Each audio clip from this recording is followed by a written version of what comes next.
Benvenuti a tutti, ringrazio per la partecipazione veramente importante. Quest'anno è la seconda volta quest'anno è la seconda volta che noi ci troviamo, da l'anno scorso a quest'anno, così, per una manifestazione, per un incontro di livello internazionale insieme al CUOA. L'anno scorso c'è stata questa, regalo da parte nostra dello Studio Bonini per il 30° anniversario della nostra attività. Quest'anno, in piena e forte collaborazione col CUOA, abbiamo avuto la possibilità di organizzare questo evento che ci auguriamo che diventi un appuntamento annuale, vedremo. Mi sento veramente di ringraziare il dottor Caldiera perché ha fatto suo questa, come ha detto già nel suo intervento, questa necessità da parte delle aziende italiane di guardare fuori, guardare ai paesi che sono emersi, non più emergenti, e quindi questo ci ha permesso di collaborare con convinzione e veramente con forte intensità. Non ci nascondiamo che l'Italia sta attraversando un periodo difficile dal lato economico. Anche le nostre aziende, se è vero che tengono botta, come si suol dire, tengono abbastanza, però insomma non sono tempi facili. Però è vero anche che i periodi di crisi coincidono con i periodi di rinnovamento, di creatività, di movimento per rinnovare i prodotti, per cercare nuovi mercati, eccetera. E questo è proprio il tempo, quindi lato negativo sì, ma anche il lato positivo di rinnovarsi. E poi c'è appunto questa parte del mondo forse ancora più importante di quella che noi chiamiamo l'Occidente, che sta crescendo in maniera molto interessante e alla quale dobbiamo guardare con molto interesse. Le idee non ci mancano i prodotti, non ci mancano le possibilità di muoverci.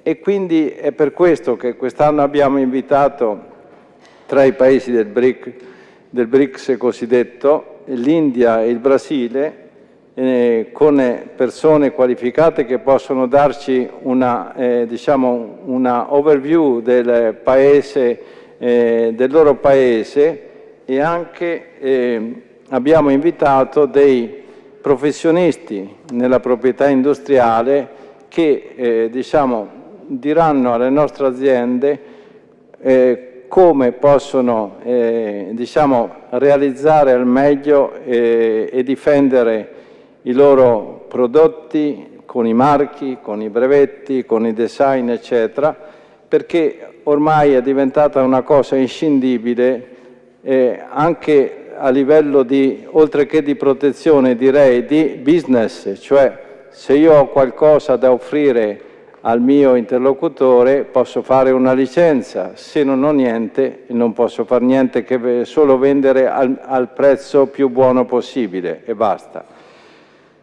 Ecco, quindi è una grossa opportunità quella di oggi, e per questo comincio a ringraziare per l'India Mr. Prakash, che è direttore di FICI India, che sarebbe un po' l'equivalente dell'Union Camere indiano, Mr. Vadera, che rappresenta uno degli studi più prestigiosi per la proprietà industriale, che è basato in Nuova Delhi, Mr. Bering, che è titolare dello studio Bering ed Avogados di Rio de Janeiro, Mr. Goldstein, che è capo delle relazioni internazionali di OCSE, il dottor Ceroni, che è consigliere della Camera di Commercio brasiliana in Italia e che la sua preziosa collaborazione e intervento sarà particolarmente apprezzato. E ringrazio tutte quelle aziende che parteciperanno anche alla tavola rotonda che si terrà.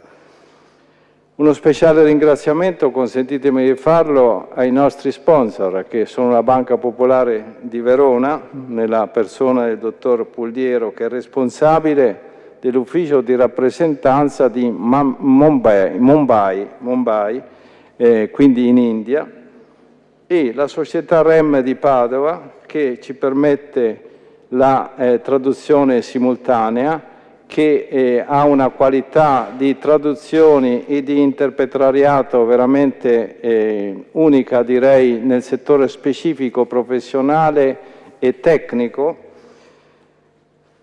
E questi sono i miei ringraziamenti. Un'ultima cosa, perché non voglio essere lungo, volevo anch'io ricordare, come ha fatto il dottor Caldiera, il corso di proprietà industriale che comincerà il 18 di novembre, è un corso di formazione di 60 ore, che è rivolto alle aziende, cioè le aziende riteniamo che non possano più fare a meno di conoscere bene quanto sono importanti e come è importante dotarsi di titoli di proprietà industriale, marchi, design, brevetti, eccetera, eccetera, perché oggigiorno, tra l'altro, questi fanno parte dei